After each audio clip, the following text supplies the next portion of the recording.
Ma'am Gina, maraming pong salamat ha kasi kinuha niyo kong kasambahay dito. Oo, buti hindi ka naligaw. Halika, kumain ka muna. Salamat po. Sige, Hoy! kain ka lang. Ba't kumakain ka? Anong ginagawa niyo dito? Anak, pinapunta ko siya. Gagawin na lang natin siyang kasambahay. Kawawa naman, naulila na. Di ba namatay yung tatay niya? Narinig mo ba yung sinasabi mo, ma? Yung taong to tutulungan mo? Eh, yung tatay niya yung dahilan kung bakit namatay si Papa eh. Anak, hindi naman sinasadya ng tatay niya na mamatay yung papa mo at ang tatay niya. Aksidente yun. Aksidente. Eh kasi yung tatay mo, bobo mag-drive. Kung nag-iingat lamang siya sa daan, buhay pa sana ngayon yung tatay ko. Sir, aksidente po yung nangyari. Hindi naman natin... Hindi yun aksidente. Tanga yung tatay mo.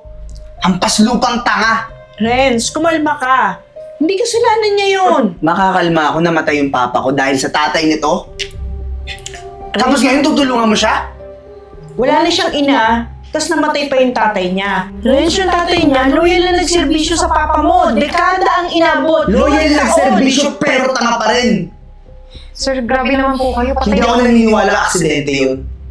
Alam mo, feeling ko sinadya ng tatay mo mamatay yung papa ko eh. Kasi ingit na ingit siya. Sir, hindi po. Hindi sila mag-best friend. Kasi yung tatay mo traidor. Alam ko naman na ingit yung papa mo kasi mayaman kami. Madaming achievement si papa tapos yung tatay mo driver lang namin. Sir, teka lang. Kung sinadya niya ng tatay ko, gugustuhin ba niya na masali siya sa aksidente? Di ba hindi? Kung nag-iingat lang sana yung tatay mo, sana ngayon buhay pa yung papa ko. Sana ngayon masaya kami. Sana ngayon buo yung pamilya namin, hindi katulad mong ulila ka. Tapos ngayon, pupuntahin mo siya dito, ma? Tutulungan mo siya? Tutulungan natin siya, anak. Kasi, yung amang niya nga ay matagal na nagserbisyo sa atin. Kawawa naman siya. Wala Ulila na akong siya. pake, ma. Wala akong pake. Ma'am, Hindi dito deserve yung tulong natin. Mga patay gutom kayo na oportunista, no? Ano? Sinadya ng papa mo na mamatay siya para dito ka tumira? Tapos idadami niya pa yung tatay ko? ma'am, pasensya na po kung ayaw naman po pala ng anak niyo na dito ako muna tumulong sa inyo, maging kasambahay. Aalis na lang po ako. Dapat lang! Umalis ka! Hindi. Wala kang puwang dito. Dahil kada nakikita kita, naaalala ko yung ginawa ng tatay mo sa tatay ko. Sana buhay pa yung papa ko ngayon. Sana yung tatay mo na lang yung namatay. Anak, huwag naman ganyan ang salita. Kumalma ka. Kumain ka na lang at kalimutan mo na kung ano yung mga pinagsasabi niyo pareho. Mga patay gutom kasi kayo. Oportunista. Sinadya Renz! ng tatay mo yun eh. Renz, ano ba yung mga lumalabas sa bibig mo? Grabe ka naman, Renz. Kaya ko siya kinuha. At least may makasama ako dito maghapon. Hindi ka gaya mo. Magustuhan mo na lang umuwi. Minsan 2 araw, hindi ka umuwi. Nasa barkada ka, nag-iinom. Kung saan ka pumupunta, nagsusugal. Renz! O bakit? Sa tingin mo, bakit ako nagiinom? Dahil sa sobrang sakit na nararamdaman ko, ma. Sa pagkamatay ni Papa, tas ngayon tutulungan mo pa to? Ako ba hindi nasasaktan? Nasasaktan din ako, nangungulila rin ako, Renz. Pero kailangan mo mag-move on. Hindi ka ganyan magsalita sa kapwa Hindi mo. ako mag-move on. Kada makikita ko to, naaalala ko yung ginawa ng tatay niya. Hindi deserve ng tatay ko mamatay. Sana yung tatay mo na lang at ikaw, yung nakasakay sa kotse. Ma'am,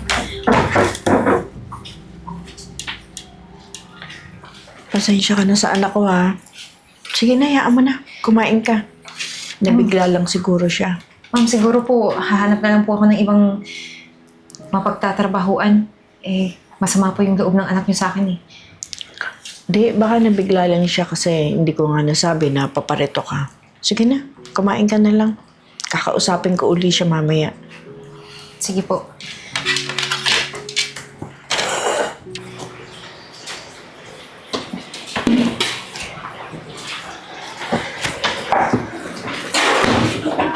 Hoy! Sir!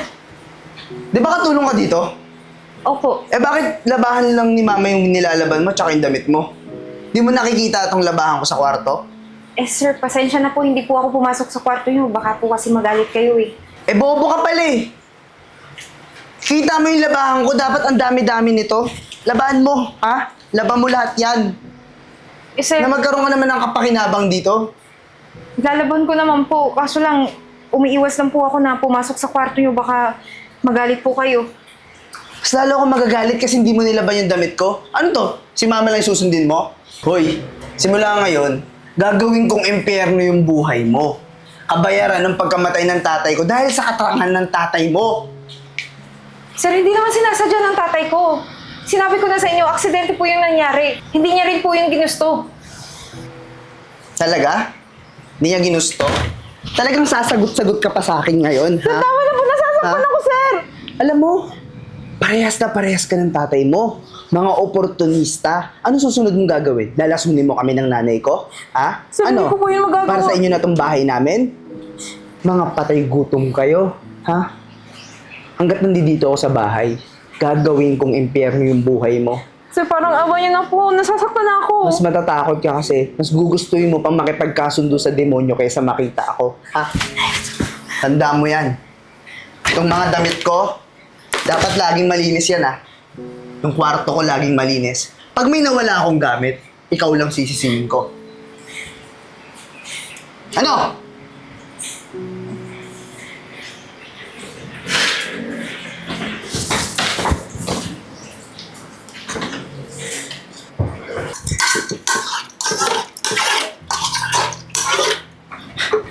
Asan yung relo ko? Ilabas mo yung relo ko! Sir!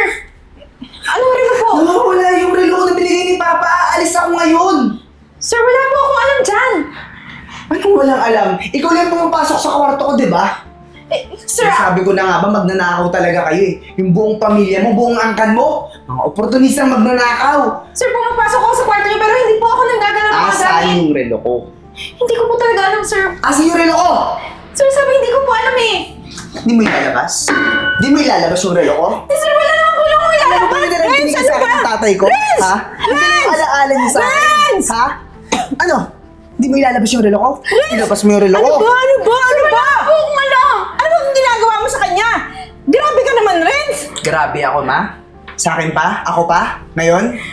Eh, simula nang pinatira mo yan dito, ang dami nang nawawalang gamit eh. Tapos ngayon yung relo ko, bigay ni Papa yun. Ito ba hinahanap mo? Ito? Ha? Hindi mo naman dun sa guidance sa sobrang lasing mo! Sa sobrang kalasingan mo, hindi mo naiintindihan yung ginagawa mo! Alam mo, nai-stress ako sa'yo araw-araw ka na lang sakit ang ulo sa akin. O ayan, saksak mo sa baga mo. Hindi yung kung sino-sino pinagbibintangan mo. Buti nakita mo to.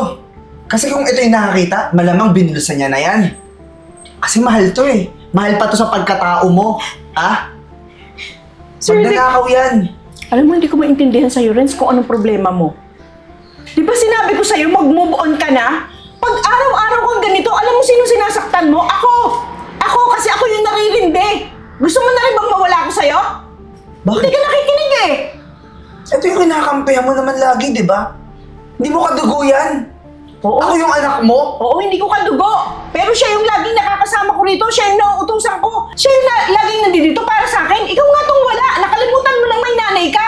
Na hindi mo na ako napapasyalan. Uuwi ka lang, hihingi ng pera. Kasi ubus na. Ubus na yung nahingi mo uli sa barkada mo, sa inom mo, o kung ano pa yung ginagawa mo. Sabog ka ba? Lagi ka na lang ganyan. Kita mo na yung ginawa mo?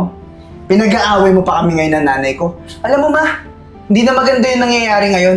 Dapat ito yung paalisin mo. Lumayas ka na. Wala kang bilang dito sa bahay namin. Alam mo, totoong hindi na maganda yung nangyayari.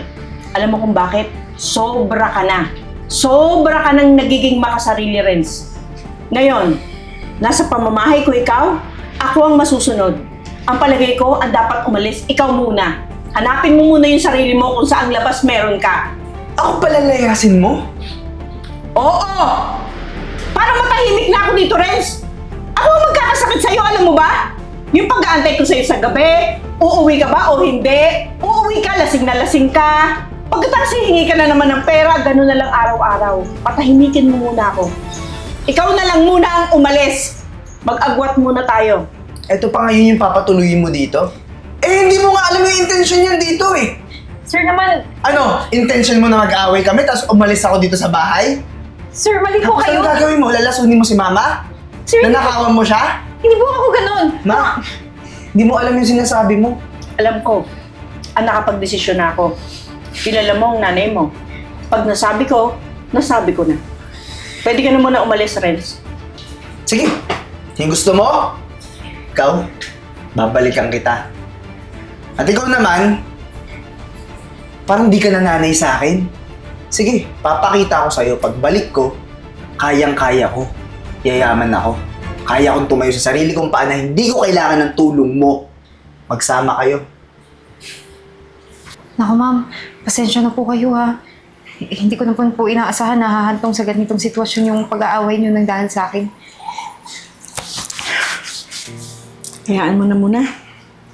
Ang gulo na rin kasi ng isip ko eh. Masyado na si Renz.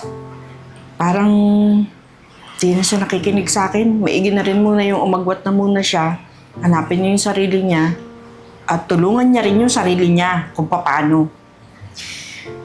O sige, dito ka na muna ha. May pupuntahan lang ako. Ha? Sige po.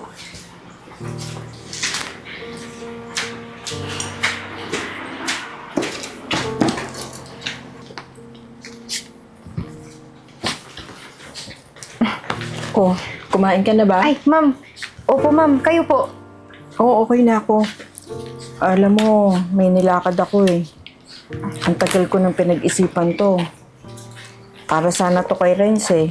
Kaso, mukhang wala nang pagbabago yung batang yun. Eh, sa'yo ko na to bibigay. Ma'am, scholarship to ah. Teka lang ma'am. Ibig niyo sabihin, mag-aaral po ako? Mag-aaral ka. Ipagpatuloy mo kung ano yung hindi mo natapos. Alam ko malaki ang posibilidad na maabot mo yung gusto mo. Nakikita ko naman yun sa'yo eh. Naku ma'am, maraming pong salamat ha. Eh, pero ma'am, nakakahiya po sa inyo. Napakalaking bagay nito para tulungan ako. Eh, alam niyo naman po, mukhang hindi ko deserve na tanggapin to. Walang nakakahiya, basta gawin mo ng maayos. Ipakita mo sa akin na kaya mo, ipakita mo sa akin na gagawin mo ng maayos. Walang nakakahiya dun. At umaasa ako na pagdating ng panahon na nasa tagumpay ka na, maalala mo rin ako. Naku ma'am, maraming pong salamat talaga ha. Sisiguraduhin ko po, gagalingan ko po sa pag-aaral. Makakapagtapos po ako. Sige. Ano po, gusto niyo po ba ng merienda muna? Hindi na, magpapahinga na ako. Pagod rin ako eh, ha? Sige po ma'am, salamat. Sige, bye-bye. Good night, ha?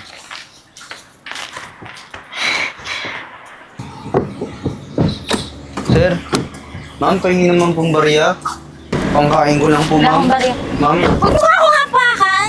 Ang dumi-dumi mo! ma'am, sir, gutom na po kasi talaga. Sabi ng asawa ko, huwag mo siya hawakan. Tanga ka ba? Nag-iisip ka? Eh, ma'am, gutom na po kasi Sabi nga huwag mo ako hawakan! Ang dumi-dumi ng kamay mo! Ang baho-baho mo pa! Alam mo, ang laki-laki ng katawan mo, hindi mo kaya magbanat ng buto. Salot ka sa lipunan eh! Eh, hirap sa inyo mga pulubi. Mawala naman kayong bag sa libon. Dapat sa inyo, alam mo ko, ano? Mamatay na lang. Oo na mabawasan mga salot dito. Ma'am, sir, gutom lang po talaga ako. Talagang hindi ka nakakaintindi? Bobo ka rin eh, no? Siya na dito, di lang yan nakabuti mo sa akin. Alis!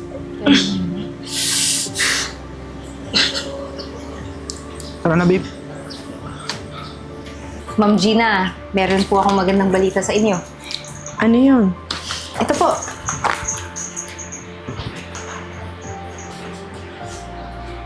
Talaga ba? Ano to? Isang restaurant na ipinangalan mo sa akin? Opo, Ma'am Gina. Kasi po, deserve niyo po yan.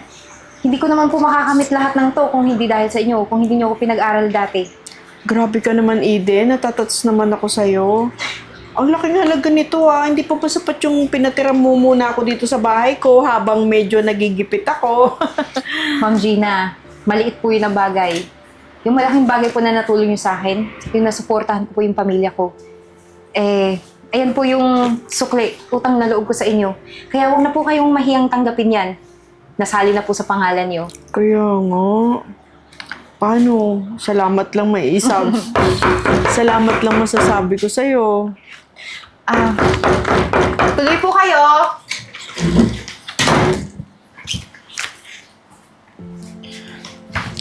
Friends, Renz? teka lang. Paano mo nalaman yung bahay namin? Eden, mama, Pinagtanong-tanong ko kasi kung saan kayo nakatira eh. Kasi nabalitaan ko na lumipat na kayo ng bahay.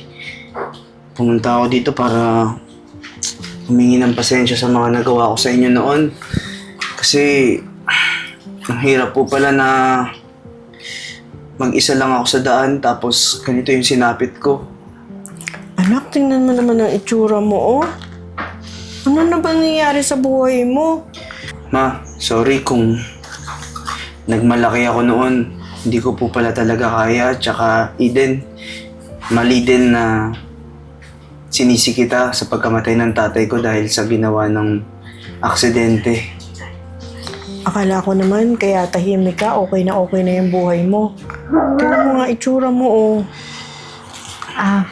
Renz, matagal na kitang pinatawad. Alam ko naman na masama yung loob mo sa akin. Dahil sa tingin mo, tatay ko yung dahilan sa pagkamatay ng tatay mo. Pero natutuwa ako na na-realize mo yung lahat ng kamalian mo. Ma, pasensya po talaga sa nagawa ko. Anak, sa tingin mo ba, yung namuhay ka sa labas, nabuhay ka sa kalsada, malaking natutunan mo para sa sarili mo? Opo. Kasi nalaman ko na hindi pala lahat ng tao mabuti. Ganon din ako. Naging masama ako kaya nalaman ko na kung ano yung mga ginawa mo noon, babalik din siya sa'yo. Nakita mo nung nawala ka, medyo ayos ako, hindi ako nai-stress. Kung bibigyan ba kita ng pangalawang pagkakataon, magiging maayos ka sa akin? Hindi mo nagagawin yung dating trabaho mo? Siyempre naman, Ma. Gusto ko nga po bumawi sa inyo ni Eden eh. Sa mga nagawa kong masasama noon sa inyo. Alam mo ba, yung inayos kong scholarship noon na para sa'yo, binigay ko kay Eden. At nagawa naman niya yung dapat. Naging matagumpay si Eden na sa katunayan, ito binigyan niya ako ng isang restaurant na nasa pangalan ko.